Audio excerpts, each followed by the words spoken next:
Hello everyone, welcome to my YouTube channel. BSc fourth semester math की second book जो mechanics है उसमें हम आज चैप्टर फर्स्ट स्टार्ट कर रहे हैं, वर्चुअल वर्क। तो जिन भी स्टूडेंट का एग्ज़ाम एमसीक्यू के फॉर्म में होने वाला है उनके लिए ये वीडियो बिल्कुल ही सही है, क्योंकि इसमें हम जो भी चीज़ें पढ़ेंगे वो बिल्कुल थ्योरी होगी। तो वो जो भी एमसीक्यू में जिसका क्वेश्चन पेपर आने वाला है उसके लिए ही ये मतलब वीडियो एक तरह से कह सकते हैं कि है, ये इस मतलब डेडिकेटेड है। तो चलिए हम लोग शुरू करते हैं। जैसे फर्स्ट इसमें टॉपिक है वर्चुअल वर्क में रिगिड बॉडी। रिगिड बॉडी क्या होती है? अ बॉडी मतलब a rigid body is defined as a body on which the distance between 2 point never change what be the force applied on it. इसका मतलब है rigid body क्या होती है कि कोई भी एक बॉडी जिस पे आप कितना भी फोर्स लगा लो उस पर कोई भी चेंज नहीं आता। फॉर एग्ज़ाम्पल के लिए ये मेरे पास एक पेन है, अगर मैं इसको बहुत ही ज़्यादा फोर्स लगा रही हूँ तो इस पर अगर कहीं 2 पॉइंट है तो उस पर कहीं चेंज नहीं है, या इस पूरे बॉडी में कहीं चेंज नहीं है। तो ये क्या है? हमारी रिगिड बॉडी है। नेक्स्ट है हम लोग का इसमें फोर्स। फोर्स क्या है? A force is a cause which change the state of body. Force क्या होता है? एक ऐसा चीज़ है, मतलब एक ऐसा है जो कि किसी भी बॉडी के स्टेट को चेंज कर देता है। यदि हम किसी भी बॉडी पर फोर्स लगाते हैं तो उसका स्टेट क्या हो जाता है? चेंज हो जाता है। एंड वेट क्या होता है? The weight of body is defined as the force with which the earth attract a body toward the centre.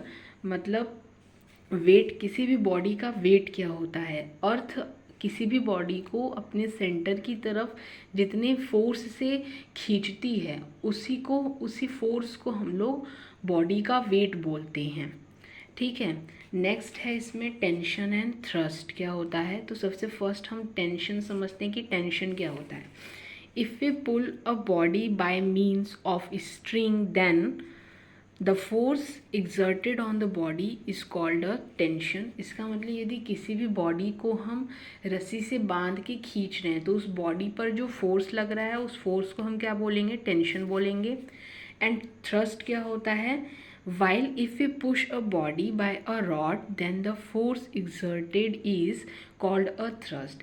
यानी कि यदि किसी भी बॉडी को हम किसी एक रॉड से अगर पुश कर रहे हैं तो उस बॉडी पर जो फोर्स लगेगा उस फोर्स को हम थ्रस्ट बोलते हैं। देन नेक्स्ट है इसमें topic work done by force. तो इसका डेफिनेशन क्या है? अ वर्क मतलब the work W done by the force during the displacement D. तो मतलब कि कुछ डिस्प्लेसमेंट करने में जो हम लोग फोर्स लगा रहे हैं ना, फोर्स के द्वारा जो भी वर्क डन हो रहा है कुछ डिस्प्लेस करने में, तो उसी को हम लोग क्या कहते हैं? वर्क कहते हैं, मतलब वर्क डन कहते हैं।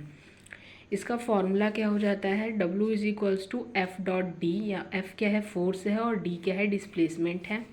या फिर हम कह सकते हैं W is equal to R dot D. R क्या है यहाँ पे? रिजल्टेंट फोर्स है। यदि एक से ज़्यादा फोर्सेस हैं तो अगर हम उन सभी फोर्सेस को सम कर दें, जैसे कि हमारे पास चार फोर्स हैं तो उन चारों फोर्स को सम कर देंगे तो हमारे पास एक नेट फोर्स निकल के आ जाएगा, एक सिंगल फोर्स होगा जिसे हम रिजल्टेंट फोर्स कहते हैं। तो ये जो आर है वो उसी रिजल्टेंट फोर्स को यहाँ पे डिनोट कर रहा है। तो ये क्या हो जाएगा? W is equals to R dot D. If theta be the angle between the vector F and D, then यदि हम इसे एक वेक्टर के फॉर्म में निकालना चाहते हैं तो वर्क डन क्या हो जाएगा? W is equals to F D cos theta हो जाएगा। एंड नेक्स्ट यहाँ पर है work done by tension. Tension के द्वारा वर्क डन कितना होता है? तो माइनस टी डेल एल।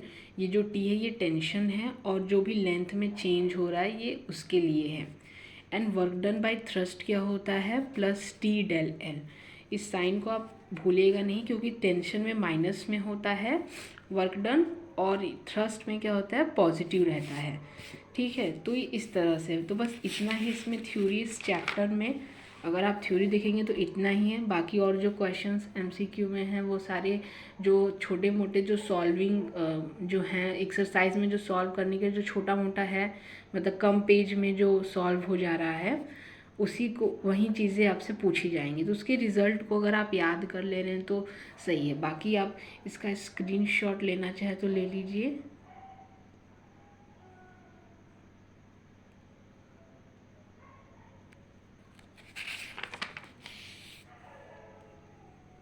तो आज के लिए बस इतना ही। कल हम लोग स्टेबल एंड अनस्टेबल इक्विलिब्रियम पर बात करेंगे। आई होप अगर आपको समझ में आया होगा। कुछ नहीं समझ में आया तो कमेंट कीजिएगा और अपना फीडबैक दीजिएगा आपको वीडियो कैसा लगा। Thank you.